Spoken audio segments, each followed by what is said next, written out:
आज हम पढ़ेंगे कूलाम का नियम और स्थिर वैद्युत बल के बारे में।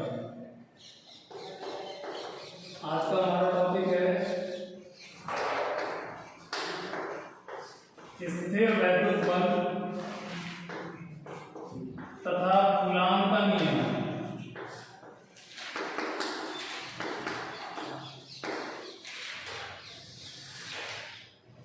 स्थिर वैद्युत बल तथा कूलाम का नियम। जिस प्रकार से दो द्रव्य पिंड, जैसे मान लो दो वस्तुएं हैं, इनका द्रव्यमान है m1 m2, तो इनके बीच में गुरुत्वाकर्षण बल लगता है। उसी तरह से दो आवेशित वस्तुएं हैं, मान लो इस पर आवेश q1 है और इस पर आवेश q2 है, तो दोनों पर आवेश के कारण स्थिर वैद्युत बल लगता है। इसकी खोज सबसे पहले कूलाम ने की थी और इसके लिए एक नियम दिया, एक फॉर्मूला बनाया जिसको कह दिया गया कूलाम का नियम। तो कूलाम ने क्या कहा, अगर दो बिंदु आवेश है, दोनों को कुछ दूरी पर रख दिया जाए तो उनके बीच में एक स्थिर वैद्युत बल लगता है। वो बल दो चीजों पर निर्भर करता है, एक तो आवेशों पर और दूसरा दूरी पर। तो कूलाम ने क्या कहा, देखिए ये दो बिंदु आवेश हैं,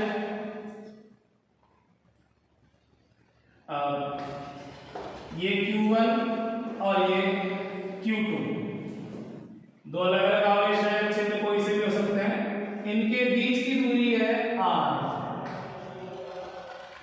तो इन दोनों के मध्य में बल लगेगा। वो आकर्षण का भी हो सकता है, प्रतिकर्षण का भी हो सकता है, उसे कहते हैं स्थिर वैद्युत बल।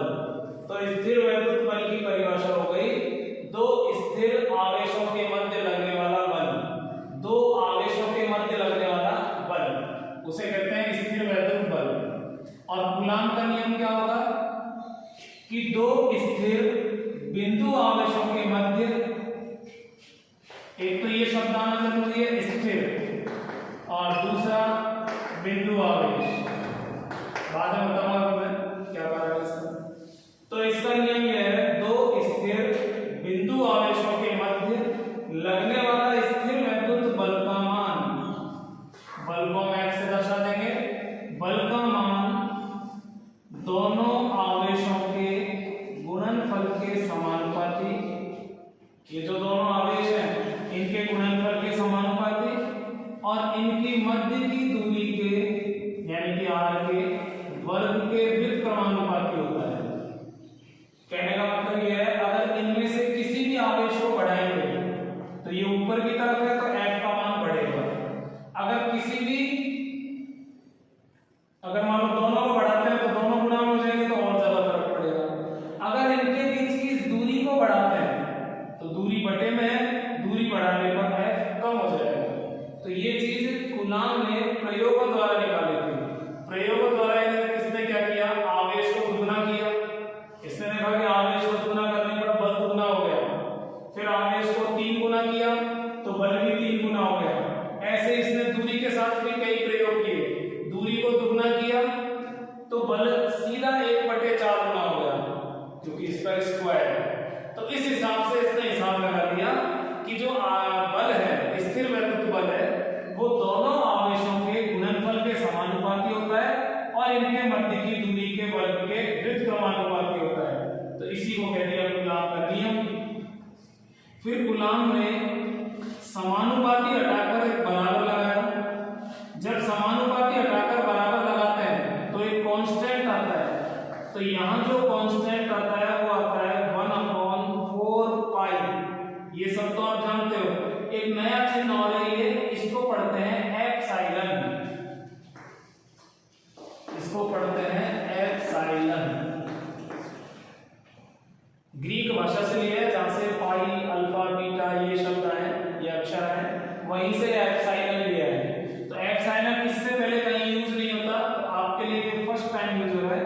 तो 1/4 पाई एप्सिलॉन, ये पूरा कांस्टेंट है कंप्लीट, और ये आवेश आ जाएगा Q1 Q2 अपॉन r²। तो ये कूलाम के नियम के हिसाब स्थिर वैद्युत बल का सूत्र बन गया। तो ये बल तीन चीजों पर निर्भर करता है, आवेशों पर, दोनों आवेश हो गए इसमें, दूरी पर, और तीसरा इस पर, ये माध्यम के बारे में बताता है। ये क्या चीज है एप्सिलॉन? ये माध्यम के बारे में बताने वाली भौतिक राशि है। ये बताती है कि इनके बीच में जो माध्यम है उसका कितना प्रभाव पड़ेगा। अगर मान लो इन दोनों के बीच में हमें कोई लोहे का बॉक्स रख दें या लकड़ी रख दें, प्लास्टिक रख दें, तो ये बल चेंज हो जाएगा। तो ये बल जो है वो माध्यम पे निर्भर करता है और हर माध्यम के लिए इसका मान अलग अलग होता है। जैसे पानी है, इन दोनों आवेशों को पानी में डुबो दिया जाए, दूरी इतनी ही रखी जाए, तो पानी में डुबोते इनके बीच का माध्यम चेंज हो जाएगा और पानी के लिए इसका मान 80 गुना ज्यादा होता है, तो पानी में बल 80 गुना कम हो जाएगा, यानी 1/80 रह जाएगा। तो ये जो है एप्सिलॉन, इसका मान किसी भी माध्यम के लिए है, वो आपको याद नहीं रखना है, कोई भी क्वेश्चन होगा तो दिया जाएगा। पानी का जरूर याद रखना, 80 गुना होता है ये, लेकिन निर्वात के लिए भी याद रखना है। इसको पढ़ते हैं, इसको बोलते हैं माध्यम की विद्युतशीलता। माध्यम की विद्युतशीलता, ये तो चिन्ह का नाम है एप्सिलॉन, लेकिन जो भौतिक राशि है वो है माध्यम की विद्युतशीलता। जैसे इस चिन्ह का नाम तो F है इंग्लिश का है, लेकिन ये किसको दर्शा रहा है? बल को। तो भौतिक राशि कौन सी हुई? बल। ऐसे ही इस चिन्ह का नाम है एप्सिलॉन, इसको पढ़ते एप्सिलॉन है, इसका उच्चारण एप्सिलॉन है, लेकिन इस भौतिक राशि को कहते हैं माध्यम की विद्युतशीलता। इंग्लिश में कहते हैं परमिटिविटी। तो माध्यम की विद्युतशीलता माध्यम के बारे में बताने वाली एक भौतिक राशि है, अर्थात ये बताती है कि किसी माध्यम में आवेशों का कितना प्रभाव रहेगा, यानी कि माध्यम में से कितना विद्युत क्षेत्र गुजर सकता है, विद्युत का कितना प्रभाव गुजर सकता है, ये बताता है। निर्वात के लिए इसको किस तरह से दर्शाते हैं?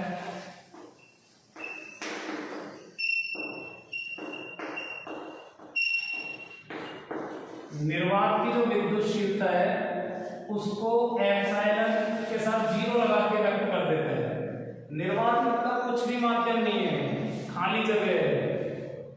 या अगर मान लो वायु की है तो भी हम निर्वात के समान ही ले लेते हैं, क्योंकि वायु इतना हल्का माध्यम है कि वायु के अंदर कोई ज्यादा फर्क नहीं पड़ता है। तो वायु या निर्वात अगर दिया जाए क्वेश्चन में तो आपको ये लेना है। अगर कोई भी माध्यम नहीं दिया है तो फिर आपको निर्वात ही लेना पड़ेगा।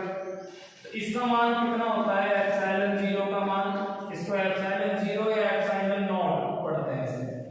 तो इसका मान होता है 8.85 गुणा 10⁻⁻12। ये वैल्यू आपको याद रखनी है, ये एप्सिलॉन नॉट की वैल्यू है, ये प्रयोगों द्वारा निकाला गया मान है जो याद रखना है।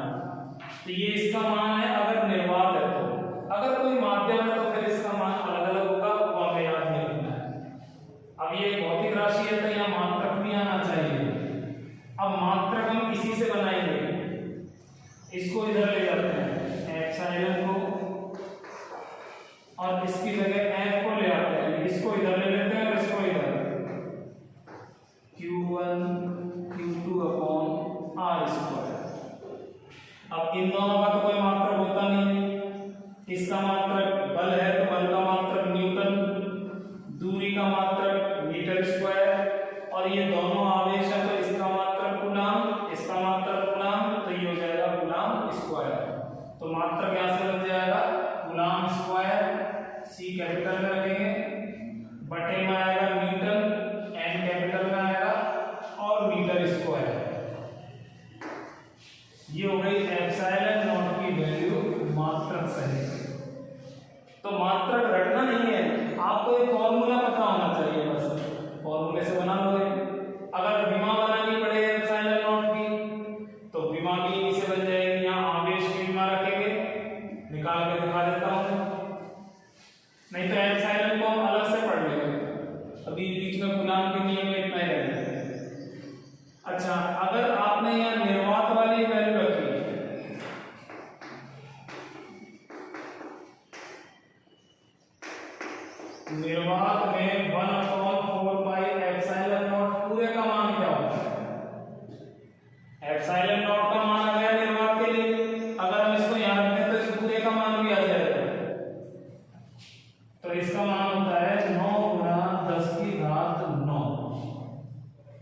अगर मान लो कोई सवाल है, आपको सवाल करना है, तो इन तीनों के अलग अलग मान नहीं रखने हैं, इनके वैल्यू अगर आप अलग अलग रखोगे तो कैलकुलेशन बहुत हो जाएगी। तो इस कंप्लीट की वैल्यू याद रखनी है। कंप्लीट की वैल्यू होती है 9 × 10⁹ ये आपको कंप्लीट की भी याद रखनी है। अच्छा, इसकी यूनिट क्या होगी, इसका मात्रक क्या होगा? तो देखो इसमें इसका जो मात्रक है, नीचे 4 पाई का तो कोई मात्रक ही नहीं है, तो एप्सिलॉन का जो मात्रक है उसका विलोम कर देंगे, ये बटे में चला गया, तो ये जो मात्रक है इसका उल्टा कर देंगे, न्यूटन मीटर स्क्वायर पर कूलम्ब। तो निर्वात में इस पूरे की वैल्यू होती है 1/4 पाई एप्सिलॉन नॉट। तो कूलम्ब का नियम हो गया, इसमें दोनों आवेशों के मध्य में लगने वाला बल का फॉर्मूला हो गया। अगर निर्वात है तो ये वैल्यू ले लेंगे इस कंप्लीट की और एप्सिलॉन नॉट की होगी। इसको बोलते हैं माध्यम की विद्युतशीलता, जो दर्शाता है कि किसी माध्यम में से स्थिर वैद्युत बल का कितना प्रभाव हो जाएगा, आवेश का कितना प्रभाव हो जाएगा, या कहें कि किसी माध्यम में से विद्युत क्षेत्र का कितना प्रभाव हो जाएगा।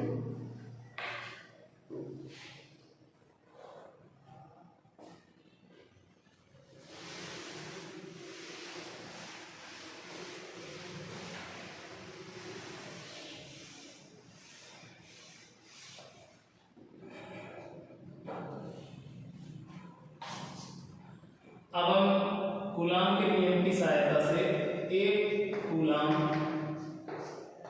या इकाई आवेश को परिभाषित करेंगे। एक कूलम्ब या इकाई आवेश की परिभाषा, इसके लिए सूत्र ले लिए F बराबर 1/4 पाई एप्सिलॉन नॉट, हम निर्वात ही ले लेते हैं, Q1 Q2/r², निर्वात ही ले लेते हैं। इसमें एक कंडीशन लगा देते हैं, यदि Q1 और Q2 दोनों के मान बराबर हैं और दोनों के मान रख देते हैं 1 कूलम्ब, Q1 Q2 दोनों बराबर है और दोनों 1 कूलम्ब के बराबर है, तथा R का मान रख देते हैं 1 मीटर, R की जगह भी 1 मीटर रख देते हैं, तो F का मान क्या आएगा? F का मान सिर्फ इसके बराबर आएगा, यहाँ 1 रख दिया, यहाँ 1 रख दिया, गुणा में 1 हो गया, ये बटे में 1 हो गया, तो ये कंप्लीट वैल्यू साथ में तो 1 हो गई, तो सिर्फ ये रह जाएगा। तो F = इसका मान होता है 9 × 10⁹ और यहाँ F है तो मात्रक केवल न्यूटन आएगा, क्योंकि ये बल का मान है तो बल का मात्रक न्यूटन। तो हम इसी से परिभाषा दे सकते हैं। क्या परिभाषा देंगे कि अगर दोनों आवेश 1 कूलम्ब है और दोनों के बीच की दूरी 1 मीटर है और ये निर्वात में रखें, तो इनके मध्य जो बल होगा वो होगा 9 × 10⁹ मीटर। तो इसी बात को हम दूसरे तरीके से कहेंगे कि निर्वात में परस्पर 1 मीटर की दूरी पर समान आवेश रखने पर यदि उनके मध्य 9 × 10⁹ न्यूटन का स्थिर वैद्युत बल लगता है, तो उन्हें इकाई आवेश कहते हैं, उन्हें 1 कूलम्ब आवेश कहते हैं। अर्थात 1 कूलम्ब आवेश, इकाई आवेश वे आवेश हैं जो निर्वात में परस्पर 1 मीटर की दूरी पर रखने पर 9 × 10⁹ न्यूटन का बल उत्पन्न कर सकता है। तो इसी फॉर्मूले से इकाई आवेश क्या है, 1 कूलम्ब आवेश क्या है, इसको परिभाषित भी किया गया है। इसके बाद में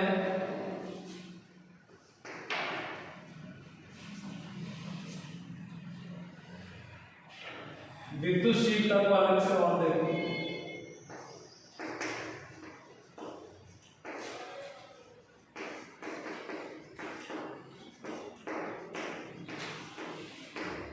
माध्यम की विद्युतशीलता जो अभी बीच में आया भी है, इसके अलग से ही बात करें तो माध्यम की विद्युतशीलता क्या है? माध्यम की विद्युतशीलता एक ऐसी भौतिक राशि है जो माध्यम के अंदर से गुजरने वाले विद्युत किसी माध्यम में से विद्युत क्षेत्र के गुजर सकने की क्षमता को दर्शाने वाली भौतिक राशि को विद्युतशीलता कहते हैं। विद्युतशीलता का मान निर्वात के लिए बताई दिया मैंने, और किसी माध्यम के लिए याद नहीं रखना है। इसके बाद में एक टर्म है, एक भौतिक राशि और है, आपेक्षिक विद्युतशीलता।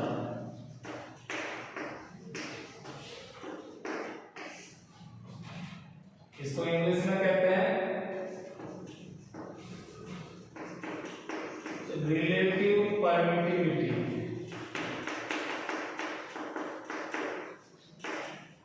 इसका एक और नाम है परावैद्युतांक।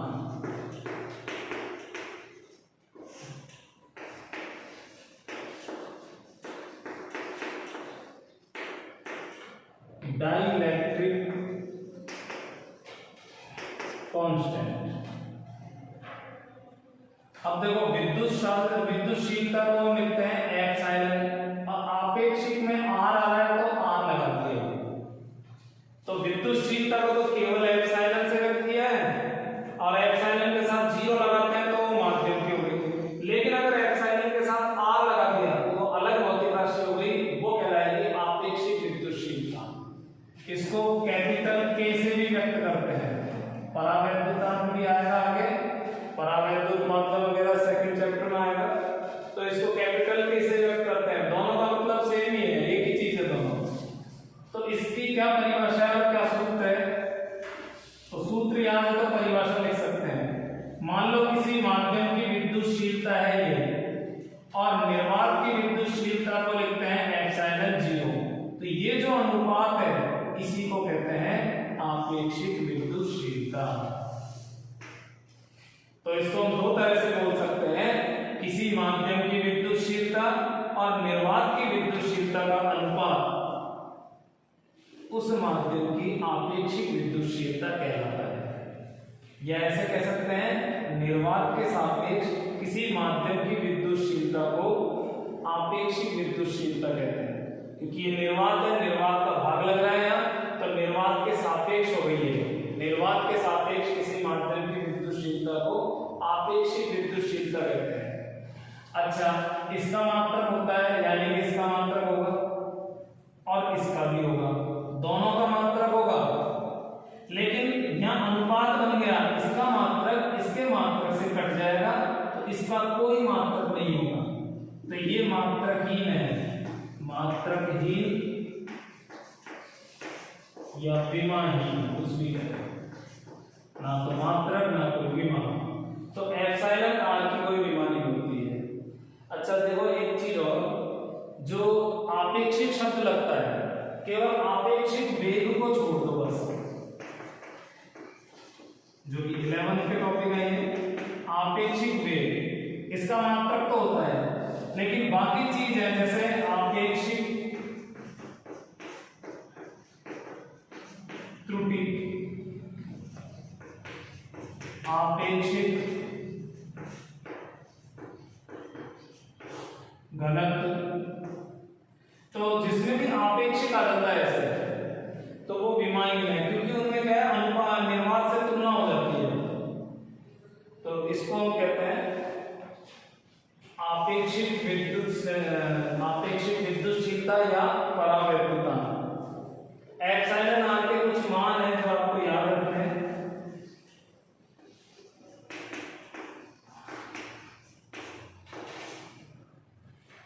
एप्सिलॉन आर का मान निर्वात के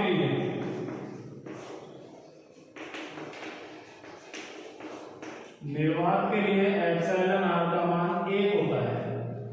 क्यों होता है? क्योंकि निर्वात से तो तुलना कर रहे हैं, अगर ये भी निर्वात है और ये भी निर्वात है तो दोनों सेम हो जाएगा। तो निर्वात के लिए इसका मान 1 होता है। पानी के लिए शुद्ध जल होना चाहिए, तो पानी के लिए इसकी वैल्यू होती है 80। वायु के लिए भी 1 ले लेते हैं, वायु के लिए आता है 1.00, फिर जाके कुछ अंक आएगा, तो 1-2 अंक तक तो 0 ही है, तो फिर उसको छोड़ सकते हैं, 1 ही ले लेते हैं। पानी के लिए 80 है। धातु या चालक के लिए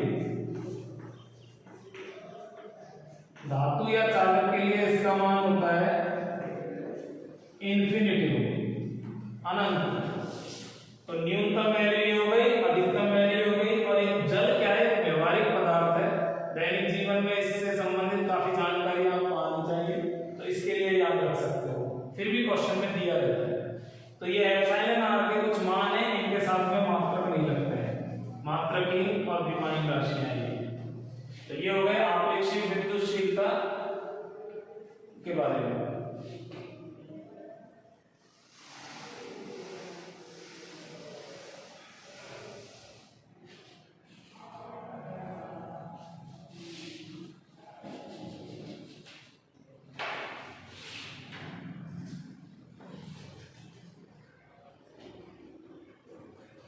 अगर हम इसको इससे गुणा करें तो ये हो जाएगा epsilon not into epsilon r. तो हमें ये संबंध मिल गया, निर्वात की विद्युतशीलता और आपेक्षिक विद्युतशीलता दोनों का गुणा करते हैं तो ये आ जाएगा किसी माध्यम की विद्युतशीलता। जैसे हमें वहां पे एक फॉर्मूला लिखना है, निर्वात में बल निकालना है हमें, तो निर्वात में बल हम F0 से व्यक्त कर सकते हैं 1/4 pi epsilon 0 Q1 Q2 upon R square. अगर हम निर्वात में बल निकाल रहे हैं, मान लो दो आवेश हैं Q1 और Q2, इनके बीच की दूरी है R और निर्वात में रखे हुए हैं, तो यहाँ हमने निर्वात वाली विद्युतशीलता ले ली, तो इनके मध्य लगने वाला जो बल है इसको हम F0 से दर्शा देते हैं, ये आ जाएगा। अगर हम मान लो माध्यम में बल लें,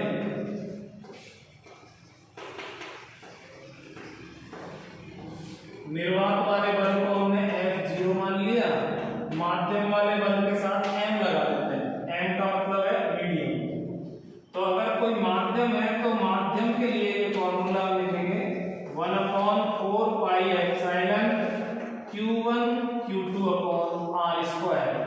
यहां सिर्फ एप्सिलॉन आएगा क्योंकि माध्यम है, केवल निर्वात होने पर ही ऐसे लगाते हैं। तो हमें ये दो समीकरण बन मिल गए, निर्वात में दो आवेशों के मध्य लगने वाले बल के लिए और माध्यम में लगने वाले बल के लिए।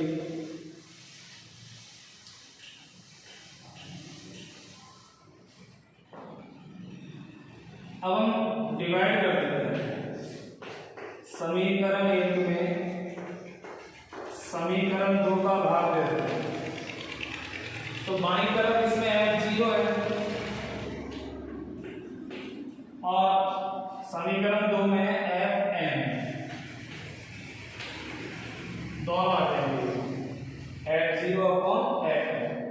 अब दाईं तरफ जो है उसमें देखो Q1 Q2 R स्क्वायर, ये तो सेम है, चलो हम एक बार रख ही देते हैं, डायरेक्ट मिस्टेक के चांस रहते हैं, इसको पूरा लिख लेते हैं 1/4 pi epsilon not Q1 Q2 upon R square, और इधर है 1/4 pi epsilon Q1 Q2 upon R square. तो ये दोनों वैल्यू जमा दी right side, F0 upon Fm equal to, ये 4 पाई अपॉन में बटे में है तो कट जाएंगे, Q1 Q2 R square complete equal है, ये कैंसिल हो जाएगा, तो ऊपर तो बच गया 1/एप्सिलॉन नॉट और नीचे बच गया 1/एप्सिलॉन। F0 अपॉन Fm बराबर, ये एप्सिलॉन ऊपर चला जाएगा और ये नीचे रह जाएगा एप्सिलॉन नॉट।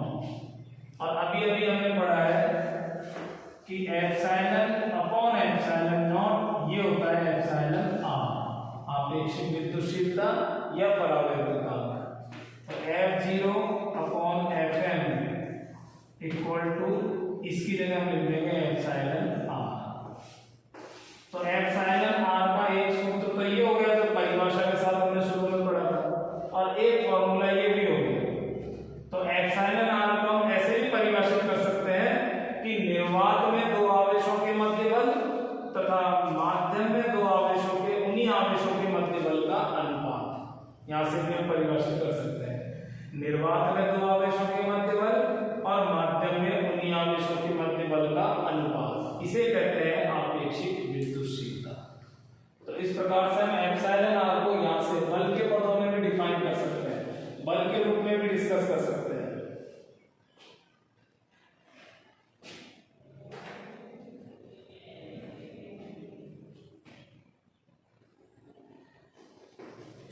एक एग्जांपल देखें, निर्वात में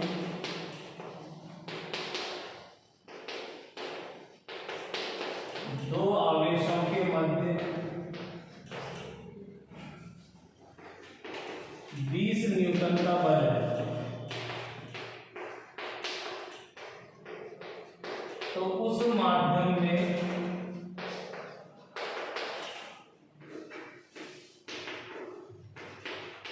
माध्यम में बल कितना होगा जिसका परावैद्युतांक 5 है। तो परावैद्युतांक कोई मात्रक नहीं होता है। तो एक सवाल है, ये निर्वात में दो आवेशों के मध्य का जो बल है वो है 20 न्यूटन, तो उस माध्यम में बल कितना होगा जिसका परावैद्युतांक 5 है। तो आपको डायरेक्ट ये फॉर्मूला काम आएगा। तो हम फॉर्मूला लगाएंगे F0 अपॉन Fn बराबर एप्सिलॉन r। अब हमें ये चीज निकालनी है, Fn माध्यम में बल निकालना है। ये निर्वात में बल है, ये दे रखा है। तो Fn बराबर हो जाएगा F0 upon epsilon r। Fn को इधर ले लेंगे, एप्सिलॉन r को नीचे ले लेंगे, तो एप्सिलॉन r तो इसके बटे में आ गया, ये रख दिया और ये सेपरेट साइड हो गया। इसी की वैल्यू निकालनी है हमें Fn की, F0 की वैल्यू तो क्वेश्चन में दी हुई है F0 20 और परावैद्युतांक है 5, तो 5 का भाग कर देंगे, 5 आ जाएगा यहाँ। तो ये निर्वात से ये जो बल है ये 4 ही रह गया, 20 से घट के 4 रह गया, यानी 1/5 रह गया। तो निर्वात की तुलना में माध्यम में बल कम हो जाता है। कहाँ 20 न्यूटन था, कहाँ 4 न्यूटन है। तो माध्यम का फर्क पड़ता है और वो इसी से निर्धारित किया जाता है, ये परावैद्युतांक वगैरह से। परावैद्युतांक को ये आपेक्षिक विद्युतशीलता, इसका भाग लग जाए। तो आपको ये फॉर्मूला भी याद रखना है, बल वगैरह के लिए काम आता है, ये भी याद रखना है, इसी से ये बना है।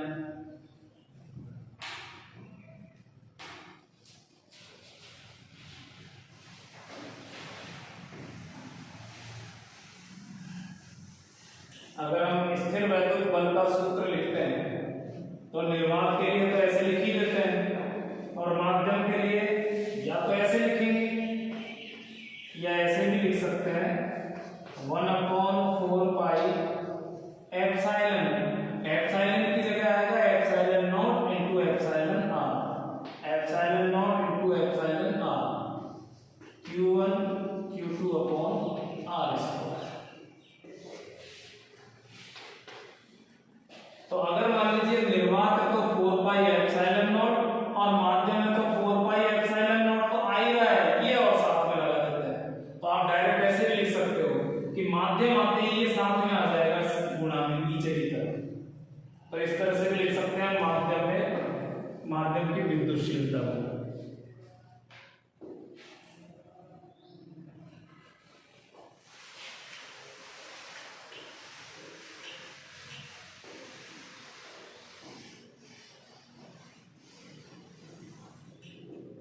इसी टॉपिक पर एक और क्वेश्चन देखते हैं।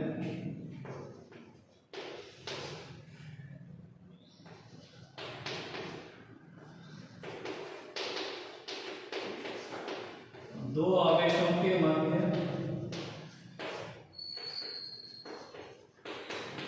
निर्वात में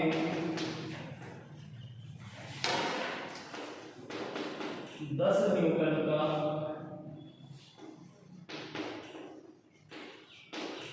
बल लगता है।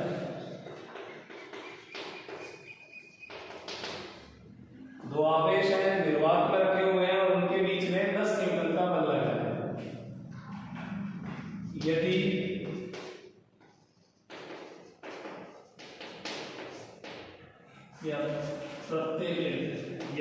प्रत्येक आवेश का मान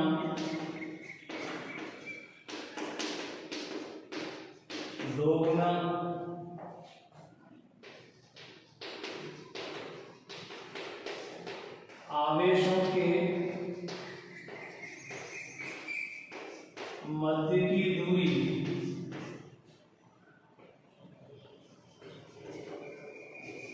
आधी कर दी जाए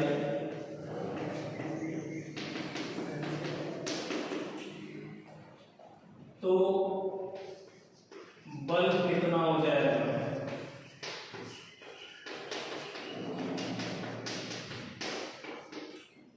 एक क्वेश्चन ये है, दो आवेशों के मध्य निर्वात में 10 न्यूटन का बल लग रहा है। यदि प्रत्येक आवेश का मान दोगुना कर दें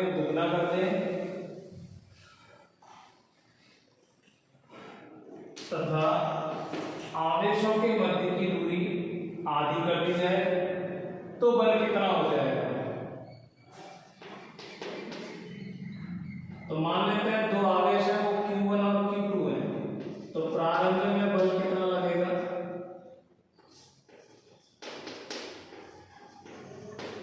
प्रारंभ में बल उसको मान लेते हैं F1,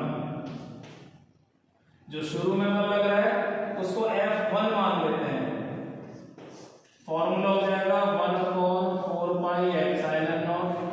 निर्वात लिखा है तो एप्सिलॉन नॉट, और निर्वात नहीं होता तो सिर्फ एप्सिलॉन। दो आवेश हैं उनको मान लेते हैं Q1 और Q2।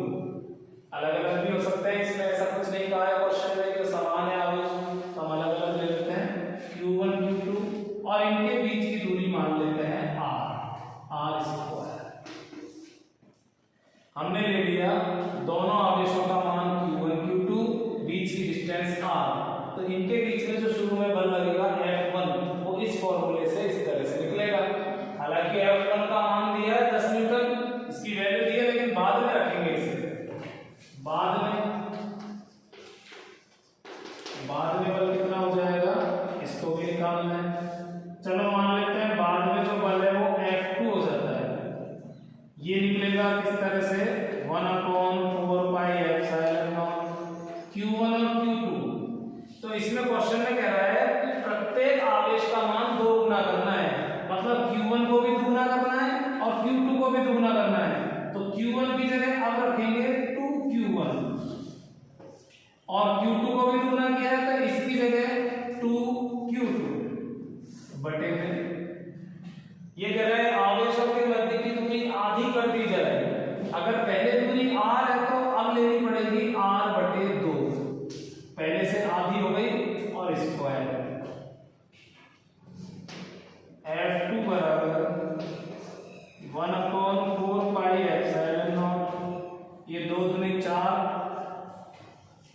Q1 Q2 बटे इन दोनों का स्क्वायर हो जाएगा R²/4। तो ये 4 ऊपर जाके इससे गुना होगा और 16 हो जाएगा, और 16 को पहले लिख लेंगे। सबसे पहले इसी को ले लेते हैं, आगे 16, 4 × 4 16 हो जाएगा। बाकी जो बचा है उसको लिख लेते हैं 1/4 pi epsilon not Q1 Q2 R²।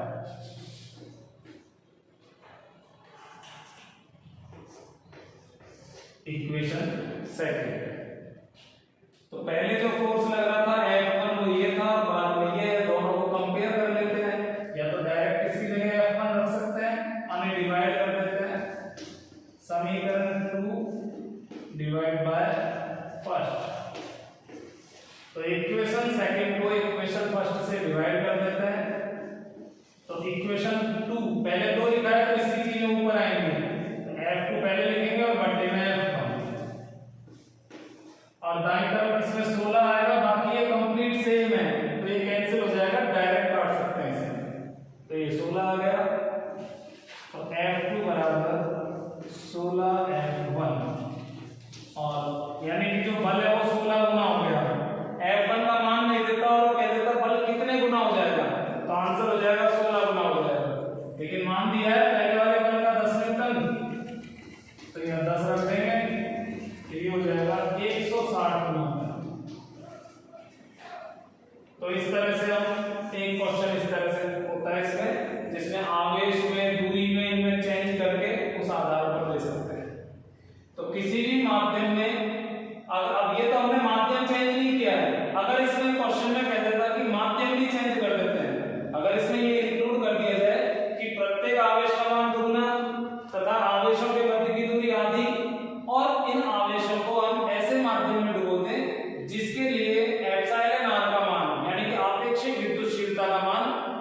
10 है, तो फिर यहाँ पर ये नीचे यहाँ एप्सिलॉन आर और आता, फिर 10 का भाग लग जाता है, तो 16 आ जाता है।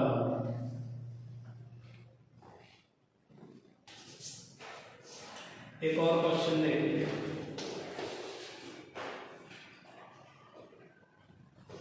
मान लीजिए दो अलग अलग वस्तुएं हैं ए और बी, लेकिन दोनों एक जैसी हैं, दोनों का साइज सेम है, मटेरियल सेम है, एक ही पदार्थ की बनी हुई है। इस पर मान लेते हैं आवेश प्लस 10 कूलम और इस पर आवेश है प्लस 4 कूलम, और इनके बीच में जो बल लग रहा है F मान लेते हैं, प्रारंभ में इनके बीच में बल लग रहा है F। अगर मान लो इनको हम आपस में टच कर दें, आपस में संपर्क में रख दें और फिर वापस उसी स्थान पर ले जाएं, अगर दोनों गोलों को परस्पर संपर्कित करके उन्हें उसी स्थान पर रख दें, तो अब बल कितना होगा, पहले वाले की तुलना में कितना होगा, ये हमें ज्ञात करना है। तो हम देखते हैं पहले कितना बल है, तो प्रारंभ में बल ये हो जाएगा 1/4 pi epsilon not Q1 Q2 upon R square, ये फॉर्मूला है। तो F equal to 1/4 pi epsilon not, Q1 की वैल्यू है 10 और Q2 की वैल्यू है 4। अच्छा, इनके बीच की डिस्टेंस दी हुई नहीं है तो अननोन ही रहने दो, मान लेते हैं इनके बीच की जो डिस्टेंस है वो r है। डिस्टेंस हमेशा सेंटर से मेजर होगी, सेंटर से लगेगी r स्क्वायर, तो ये आ जाएगा 1/4 pi epsilon not 40/r square. इसको ऐसे रहने देंगे, इससे 4 से इसको काटने की जरूरत नहीं है, इस पूरे सेट को अलग ही रहने दो, इसकी वैल्यू नहीं रखनी है, हमें तो कंपैरिजन करना है, बाद में देखते हैं, पहले तो आवेश निकालेंगे क्या होगा। जब आप इन दोनों को आपस में टच करोगे तो ये आवेशों को बराबर बांट लेंगे, आवेशों का पुनर्वितरण होगा। कैसे होगा, इसका आवेश है 10 कूलम, इसका आवेश है 4 कूलम, तो दोनों को मिला दो, तो 10 और 4 14 हो गए, फिर वो 14 को आधा आधे बांट लेंगे, यानी इसमें से 3 कूलम इसमें चला जाएगा, तो ये तो रह जाएगा 7 कूलम और ये बढ़कर हो जाएगा 7 कूलम। दोनों आवेश बराबर हो जाएंगे, जब तक बराबर नहीं होंगे तब तक आवेश उसमें ट्रांसफर होगा। तो बाद में जो आवेश है Q1 का मान तो रह जाएगा प्लस 7 कूलम और Q2 का बढ़कर हो जाएगा प्लस 7 कूलम। तो इस क्वेश्चन में ये विशेष कॉन्सेप्ट है कि जब दोनों एक जैसी चीजें हैं, सेम साइज है, सेम मटेरियल है, तो दोनों को जैसे ही इंटरकनेक्ट करोगे तो दोनों में आवेश बराबर बढ़ जाएगा। जैसे 10 और 4 14 है तो 14 आधा आधा बढ़ जाएगा। तो अब बल कितना लगेगा, अब जो बल लगेगा उसको मान लेते हैं F डैश, या कुछ और मान लो, इसको F1 मान लो, इसको F2 मान लो, वो कोई फर्क नहीं पड़ता। फॉर्मूला लगाएंगे 1/4 pi epsilon not Q1 Q2 upon R square, 1/4 pi epsilon not, इसका मान हो गया 7 और इसका मान भी 7। और क्वेश्चन में कहा है कि इन दोनों को आपस में संपर्क में तो लाएंगे, लेकिन वापस पहले वाली जगह पर ही रख देंगे, तो डिस्टेंस वही रहेगी r। तो F डैश हो जाएगा 1/4 पाई एप्सिलॉन नॉट और ये 49/r स्क्वायर। अब हमें तुलना करनी है कि ये बल इसकी तुलना में कितना है, तो डिवाइड कर देते हैं। समीकरण 2 में समीकरण 1 का भाग देने पर, समीकरण 2 में भाग देंगे तो समीकरण 2 में लेफ्ट साइड है F डैश और इसमें लेफ्ट साइड है F, इसमें 1/4πε0 इधर भी है तो ये कैंसिल हो जाएगा। इसमें बटे में आर स्क्वायर है वो इसमें भी है, ये भी कट जाएगा, केवल ये आ जाएगा 49 और इसमें आ जाएगा 40। इस f को इधर ले जाते हैं तो f डैश हो जाएगा